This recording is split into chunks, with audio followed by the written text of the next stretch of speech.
ఈ allergic diseases జనరల్గా మీరు అన్నట్టు ఏజ్ లెస్ దెన్ 10-15 ఇయర్స్లోనే స్టార్ట్ అవుతాయి. మెనీ కేసెస్ కొంత పర్సంటేజ్ ఆఫ్ అనేది టిల్ ద ఏజ్ ఆఫ్ 40-50 అప్పుడు కూడా స్టార్ట్ అవ్వచ్చు. కొంత పర్సంటేజ్ వాళ్ళు కొంతమంది 15 ఇయర్స్లో స్టార్ట్ అవుతుంది, కొంతమంది 20 ఇయర్స్, 30 ఇయర్స్ ఆర్ 35 ఇయర్స్లో స్టార్ట్ అవ్వచ్చు. That depends on the gene. ఈ మోస్ట్ ఆఫ్ ద ఎలర్జీ కానీ ఆస్తమా థింగ్స్ అనేవి మీకు హెరిడిటరీగా ఉంటాయి.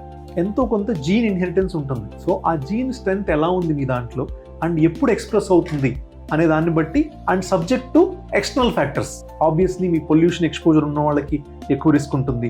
ఆర్ ఆక్యుపేషనల్ ఎక్స్పోజర్, మీ వర్క్ ప్లేస్లో ఎక్కువ ఎక్స్పోజర్ ఉంది వాళ్ళకి ఎక్కువగా ఉంటుంది. రెగ్యులర్ ఎయిర్ పొల్యూషన్ ఎక్స్పోజ్ అవుతున్నారు వాళ్ళకి ఎక్కువ ఉంటుంది. కెమికల్ ఫ్యాక్టరీలో వర్క్ చేస్తున్నారు వాళ్ళకి ఎక్కువ ఉంటుంది. సో ఈ ఎక్స్టర్నల్ ఫ్యాక్టర్ తీసుకొని దాంతో పాటు మీ ఇంటర్నల్ గా ఉన్న జీన్ స్ట్రెంత్ తో డిపెండ్ అయ్యి యాక్టివేట్ అవుతుంది. ఆ యాక్టివేషన్ ఒక్కోసారి to the tune of after 40 కూడా అవ్వచ్చు.